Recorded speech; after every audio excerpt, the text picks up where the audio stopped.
nuevamente con ustedes el profe Carlos Eduardo Fernández, Sagard.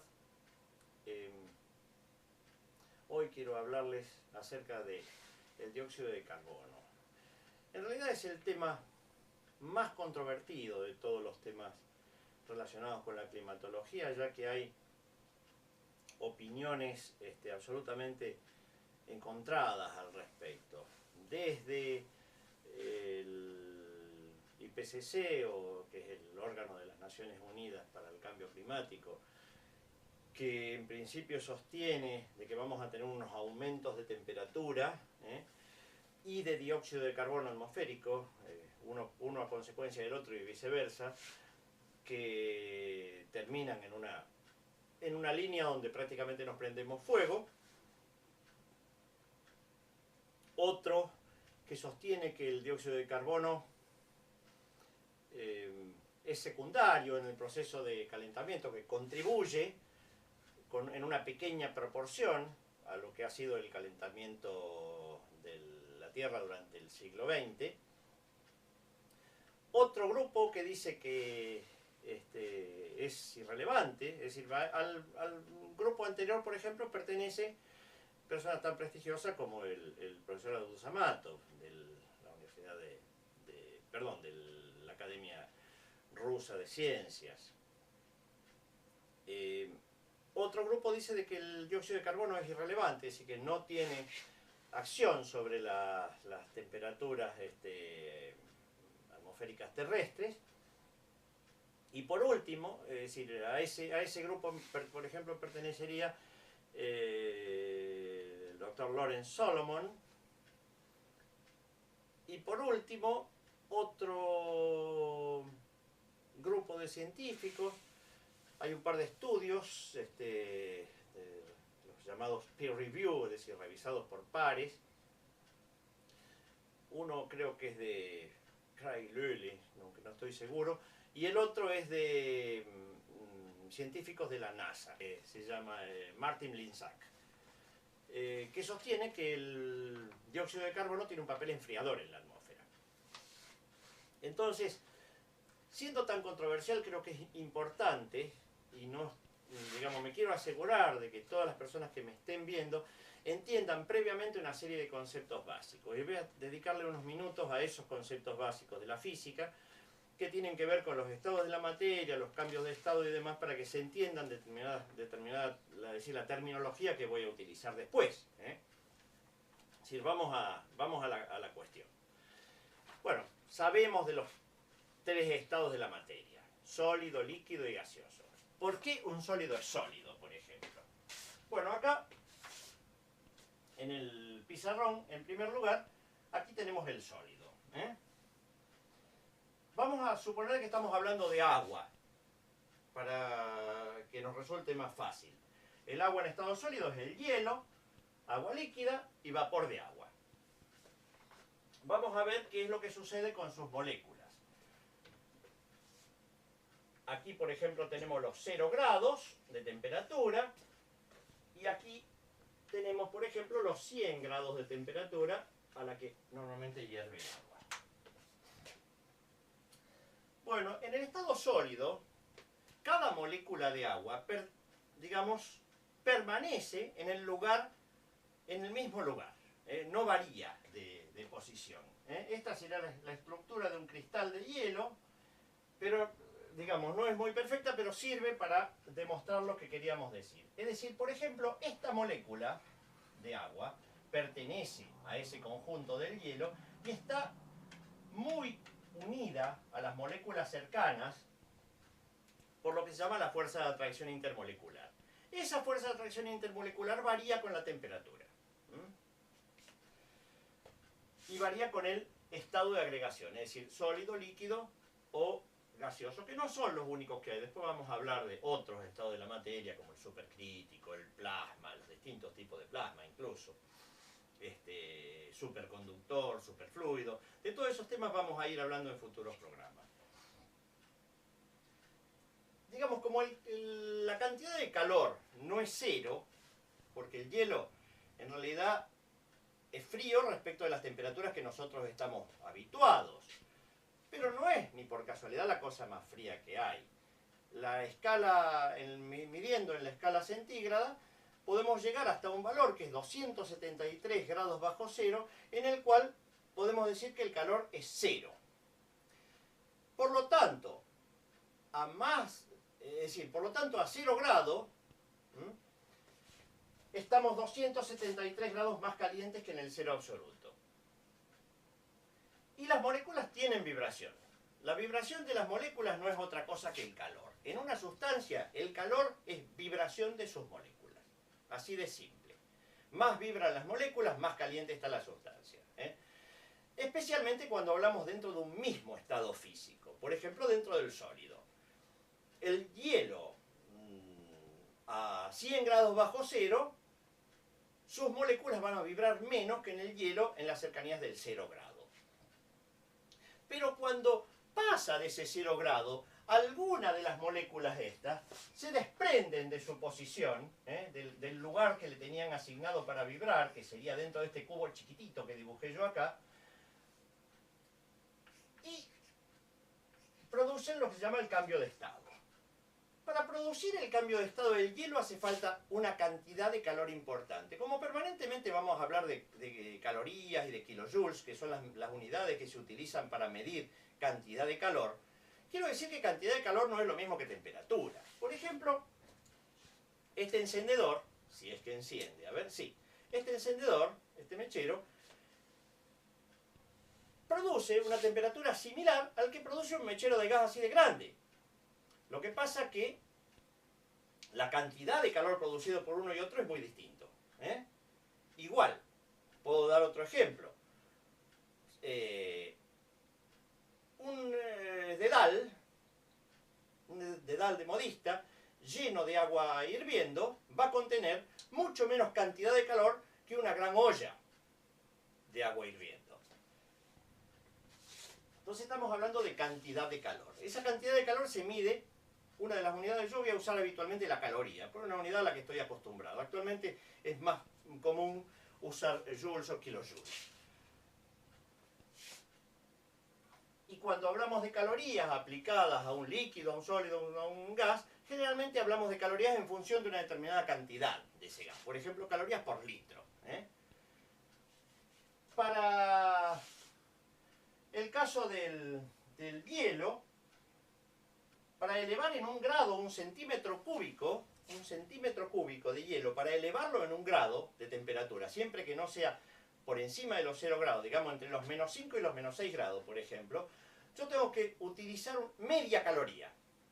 Es decir, el consumo de calor necesario para elevar en un grado un centímetro cúbico de hielo es media caloría. Para el agua es 1 caloría.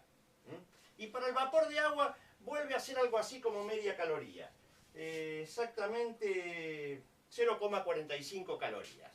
Lo que pasa que, claro, la misma cantidad de agua, por ejemplo, a presión y temperatura normales de las que hablamos. Por ejemplo, a 0 grados, un kilo de hielo, hablemos de kilos porque estamos hablando de cantidad de materia.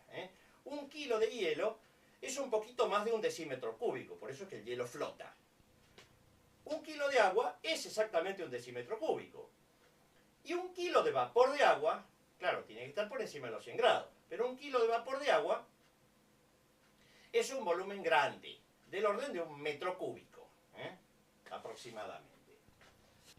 Pero para pasar de un estado al otro, para pasar de, por ejemplo, de sólido a líquido, la cantidad de calor necesaria es mucho mayor. Es lo que se llama el calor de fusión. Es decir, mientras se trate de las mismas moléculas en los mismos lugares, de hacerlas vibrar un poquito más o un poquito menos, la cantidad de calor es relativamente chica, la que necesito para variar un poco ese nivel de vibración.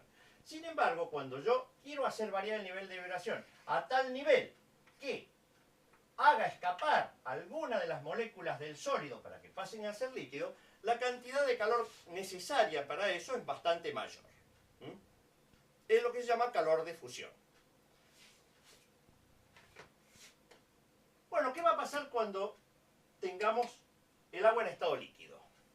Sus moléculas se van a mover con mucho más facilidad que en el sólido. Ya no van a ocupar cada una un casillero, un lugarcito, sino que van a ser libres de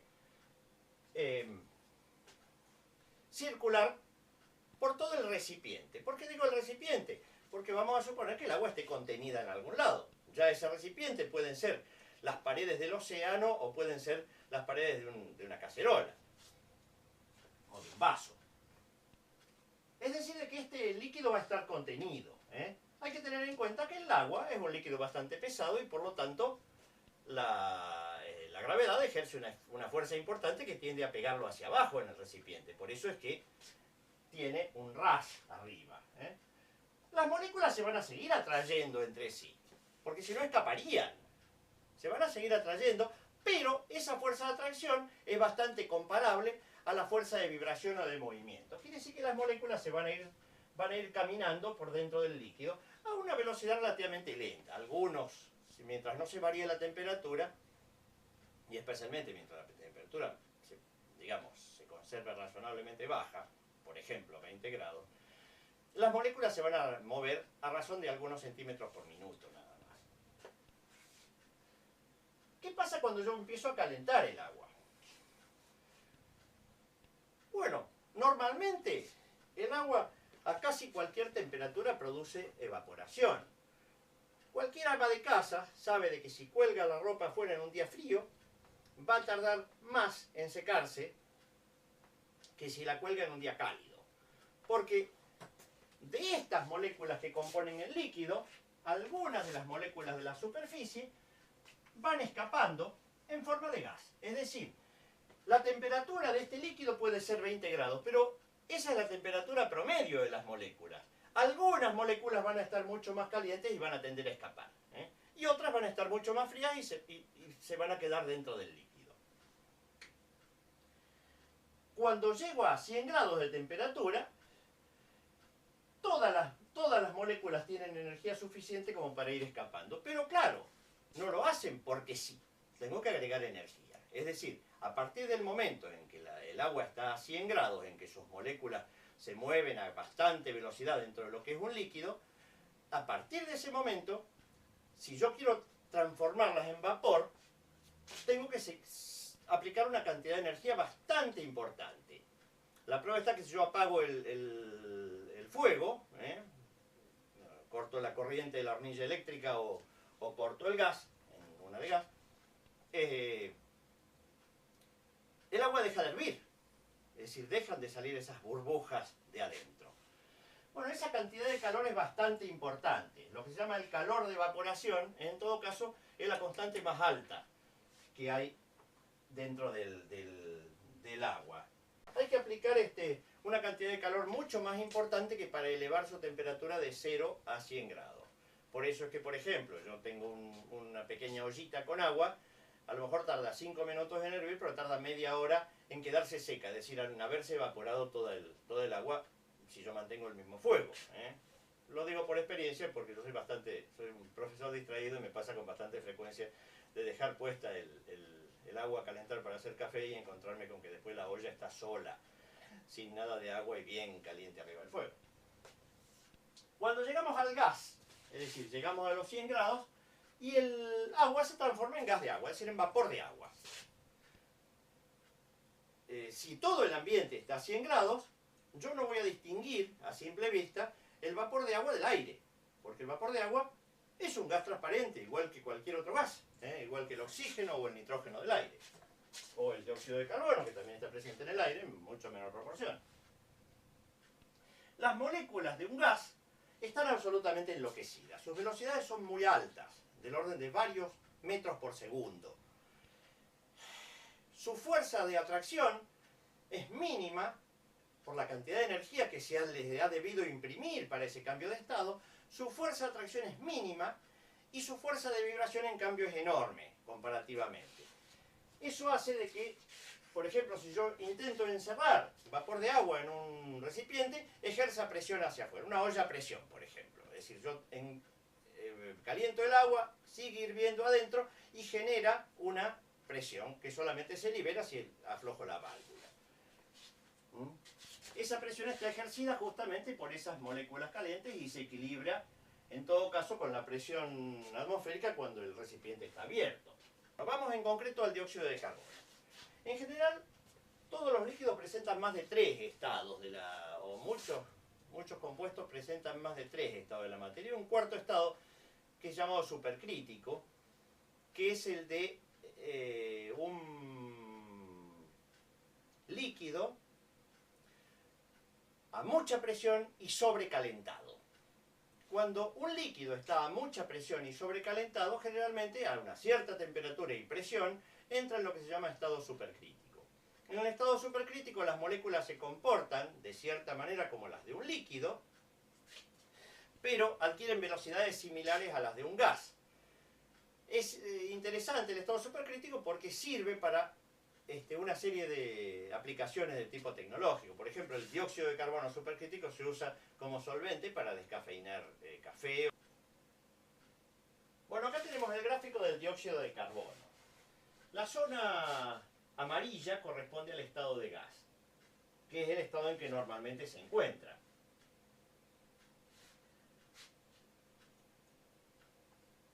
A la presión normal, marcado en la columna vertical, están, donde dice CO2 y presión en atmósfera, están indicadas ciertas presiones claves. 1 atmósfera, 5 atmósferas y 73 atmósferas de presión. En la línea horizontal están marcadas las temperaturas, donde las temperaturas claves son 78 grados bajo cero, 50 grados bajo cero, está marcado el 0 grado más o menos para saber dónde está, y 31 grados sobre cero. A 1 atmósfera y 78 grados bajo cero, el dióxido de carbono sale de la zona amarilla para entrar en la zona celeste, que es el sólido. Es decir, a presión normal, si yo bajo la temperatura de un volumen de dióxido de carbono, se transforma en dióxido de carbono sólido.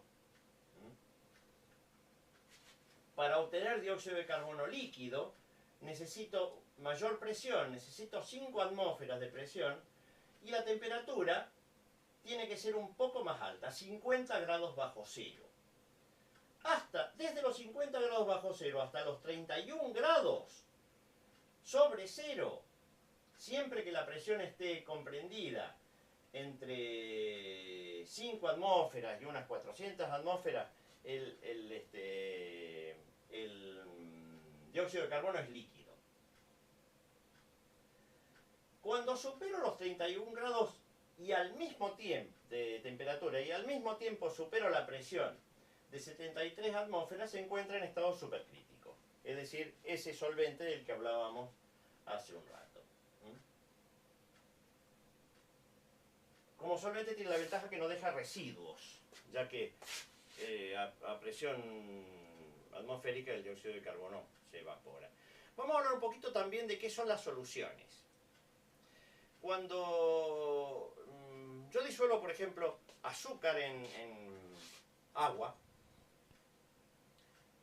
vamos a poner una cucharada de azúcar en un vaso de agua, al cabo de un ratito miro la mezcla esa que he hecho y no voy a darme cuenta, si no pruebo el agua, no me voy a dar cuenta de que está azucarada. ¿Por qué? Porque el azúcar se ha disuelto totalmente dentro del agua.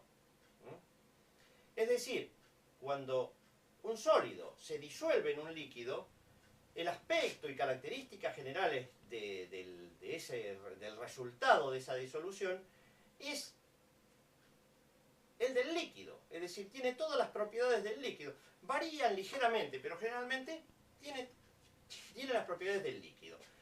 También puedo disolver un gas. El caso del dióxido de carbono, por ejemplo, es bastante soluble en agua. Por eso se emplea para la soda, las bebidas gaseosas. Ese gas que nosotros vemos que sale cuando abrimos una botella de cerveza es dióxido de carbono. El dióxido de carbono a presión normal, el agua disuelve más de 1 gramo de dióxido de carbono. Si yo miro una botella de agua donde se ha disuelto una cantidad de 1 gramo de dióxido de carbono a 20 grados de temperatura, no voy a distinguir absolutamente nada. Claro, si yo caliento la botella, donde en ese caso el dióxido de carbono va a ser menos soluble en la mezcla, ese dióxido de carbono va a tender a escapar. Y entonces ahí sí me voy a dar cuenta, porque salen las burbujitas. Lo mismo pasa con la botella de soda o de agua gasificada. Que como ese dióxido de carbono ha sido incorporado a mayor presión, cuando yo bajo la presión, salen las burbujas. En otros casos, en los casos en que no se produce una disolución, por ejemplo un líquido en un sólido, sino que simplemente uno se incorpora al otro, generalmente son las características del sólido las que se mantienen. Por ejemplo, cuando mojo un ladrillo. Mojo un ladrillo en un balde con agua, el ladrillo va a seguir siendo un ladrillo y va a tener la forma y la dureza de un ladrillo. Es decir, el agua va a influir mínimamente en las características. Fundamentalmente va a tener las características de un sólido. Lo mismo pasa si en vez de mojarlo en agua lo mojo en alcohol. Cuando disuelvo un líquido en un líquido, bueno, obviamente voy a seguir teniendo un líquido. Ahí no hay, por ejemplo, alcohol en agua. Una solución de alcohol en agua, a simple vista, no se distingue si es alcohol, si es agua o si es una mezcla de ambas. Fíjense que en el esquema del diagrama de fases del dióxido de carbono tenemos marcados un par de puntos sobre la línea curva que divide sólido de gas y sólido de líquido. Un punto verde, un punto azul y un punto rojo. El punto verde corresponde a una atmósfera de presión, es decir, a la presión ambiente, y 78 grados bajo cero, donde se produce el cambio de estado de gaseoso a sólido. El punto azul es llamado el punto triple, donde se juntan el líquido, el gas, es decir, a esa temperatura y presión, a 5 atmósferas y 50 grados bajo cero, pueden coexistir al mismo tiempo, por ejemplo dentro de un recipiente de presión, a baja temperatura, pueden coexistir el hielo seco, es decir, el dióxido de carbono sólido, con el líquido y con el gas a la vez. Por último, el punto rojo es el punto crítico. Es el punto a partir del cual, a mayor presión o mayor temperatura, siempre que no baje ninguna de esas dos constantes, el dióxido de carbono va a permanecer en estado supercrítico. Con el agua pasa algo bastante similar. Ahora sí vamos a ver en el esquema del agua. Con el agua pasa algo bastante similar. Lo que pasa que los puntos esos van a estar ubicados a diferentes temperaturas y presiones. Pero los procesos físicos son los mismos. Es decir, hay un agua líquida, una agua sólida, una agua gaseosa y un agua supercrítica. A los efectos de los temas que vamos a ir viendo, para el caso del agua solamente nos interesan los tres pasajes, los dos pasajes de estado clásicos, es decir, el de sólido a líquido y líquido a sólido, que se produce permanentemente en las zonas polares de alta montaña, y la evaporación y condensación, la evaporación que produce vapor de agua en la atmósfera, que se condensa en nubes y que después llueve. Y en cuanto al dióxido de carbono, realmente nos interesa fundamentalmente su fase gaseosa, ya que normalmente el dióxido de carbono, salvo aquel que esté disuelto en agua, que como decíamos, un gas disuelto en agua, tiene las propiedades, el conjunto tiene las propiedades de un líquido, en realidad se comporta como un líquido.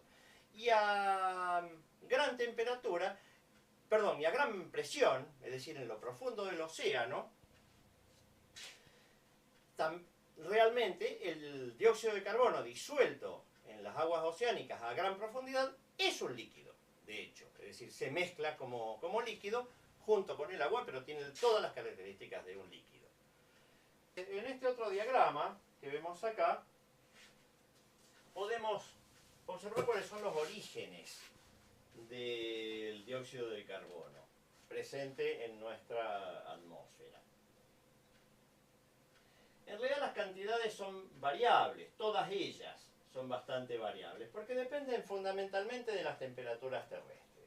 Es decir, La gran controversia es si las variaciones en las temperaturas terrestres son las que provocan el aumento del dióxido de carbono o si el aumento del dióxido de carbono es el que provoca las variaciones terrestres. Es decir, acá de lo que se trata es de saber qué estuvo primero, si el huevo o la gallina.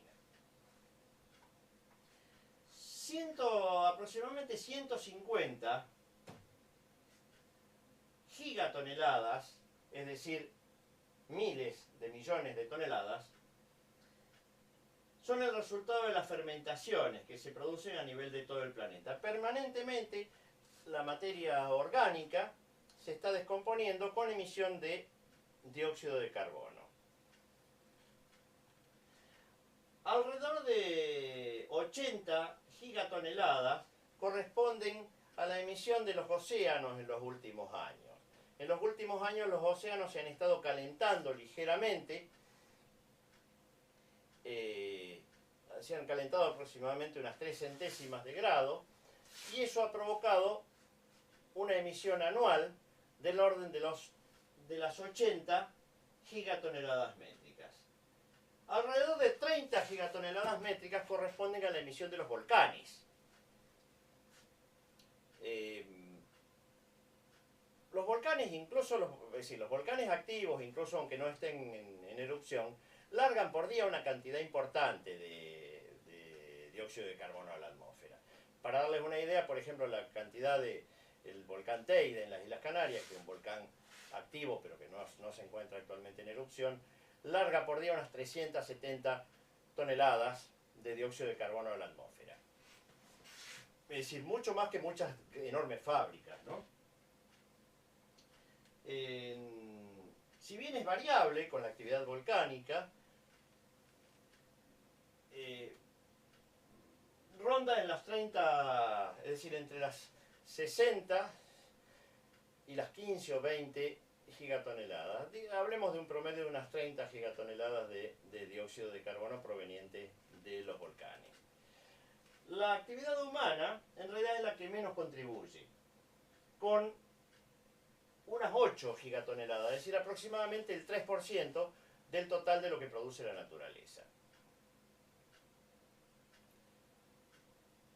El tema del dióxido de carbono volcánico es bastante discutible y es una buena fuente de material para poder investigar. En el año 80, bueno, en los 80, hubo un volcán en Filipinas, el Pinatubo, que bueno, tuvo una enorme erupción volcánica. Lo podemos ver en la fotografía, parece una bomba atómica realmente la humareda del volcán. Llegó hasta alturas mayores que los 20.000 metros.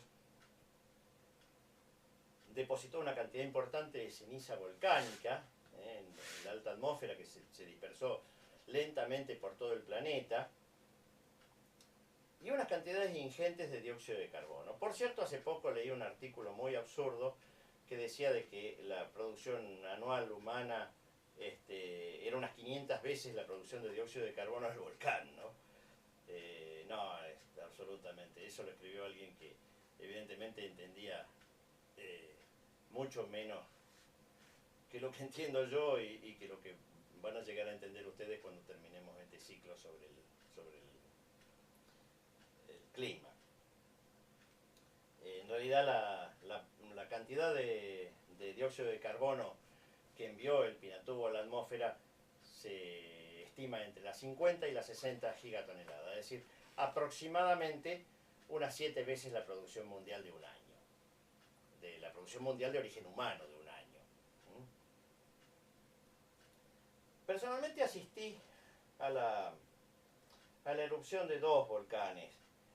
El Monte Camerún, en ese momento estaba yo en Duala, en realidad no estaba en función de investigación ni nada por el estilo, sino que, bueno, casualmente entró en erupción el Monte Camerún. Por cierto, también en los 80. Por cierto,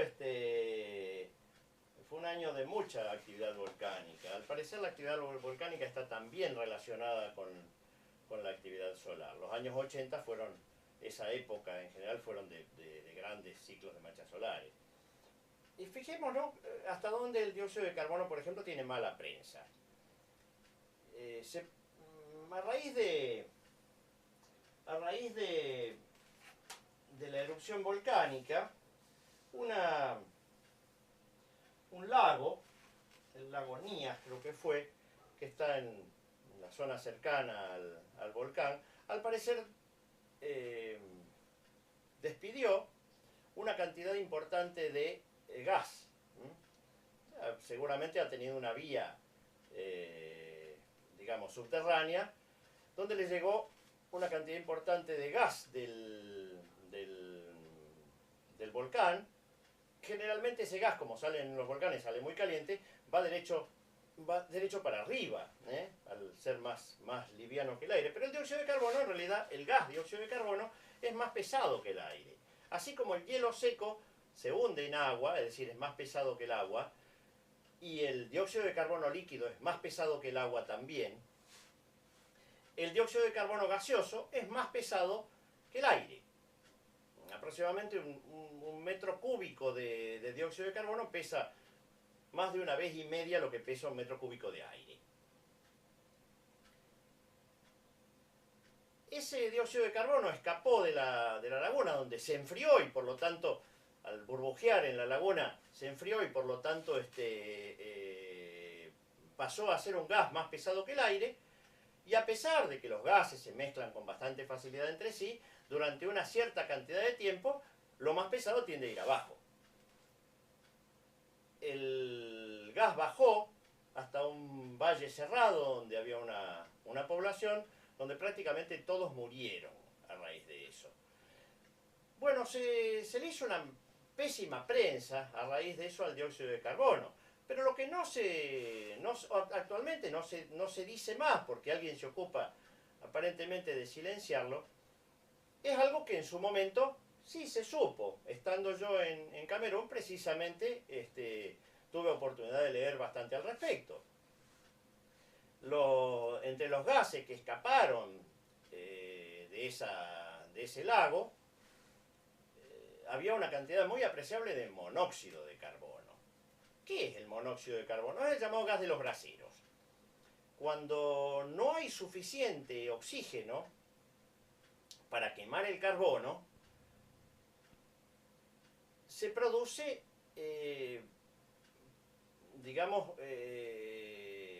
otro fenómeno químico que hace que el carbono se combine en una relación 1 a 1 con el oxígeno. Hemos visto que el dióxido de carbono es una relación de 2 átomos de oxígeno por 1 de carbono. Bueno, cuando se combinan en esa relación 1 a 1, por eso es que los braseros matan cada año a mucha gente, especialmente en los países menos desarrollados, donde la gente, por carecer de electricidad, gas y otras cuestiones de tipo moderno o de tipo tecnológico, la gente se calefacciona y cocina con braseros. Este gas de los braseros, o monóxido de carbono, estaba presente en una gran proporción en el gas que escapó de la laguna. Así como el dióxido de carbono podría haber llegado a provocar la muerte de las personas por su concentración, se calcula que más o menos fue 1 kilómetro cúbico de dióxido de carbono que escapó de la laguna.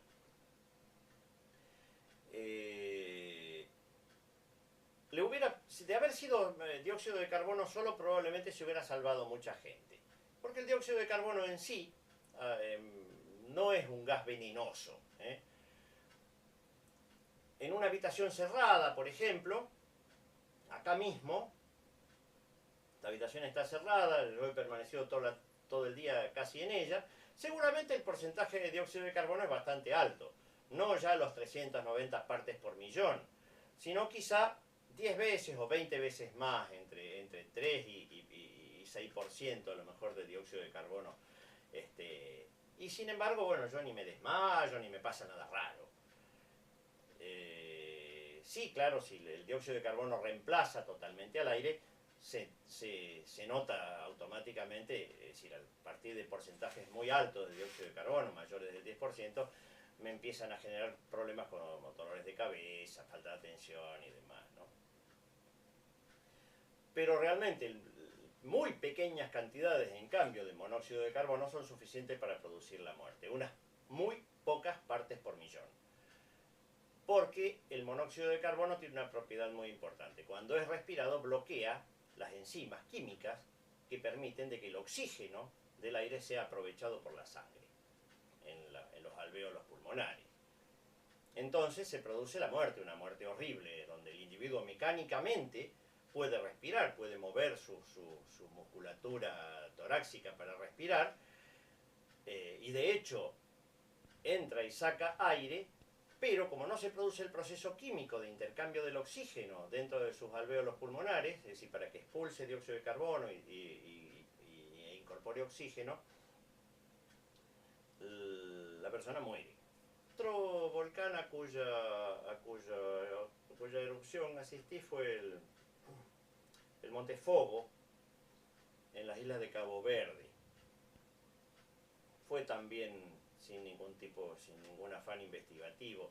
Acá vemos el Monte Fogo, pero apenas tiene un penacho de humo. En esa erupción, digamos, personalmente pasé en un buque mercante entre las islas de Cabo Verde, bien frente a Fogo, y pudimos ver, la erupción era el dióxido de carbono, como una montaña bastante alta, el Fogo, digamos, cerca de 3000 metros, el aire está más frío arriba, hizo que el humo se enfriara ligeramente y entonces desciende por las paredes del volcán y hacía como una especie de rosquilla alrededor de todo el pico volcánico, de manera que se podía ver la parte de arriba del pico volcánico y se podían ver la parte de abajo de la isla donde están las poblaciones. No recuerdo ahora los nombres de las poblaciones, Santo Ignacio, creo, Santo Antonio.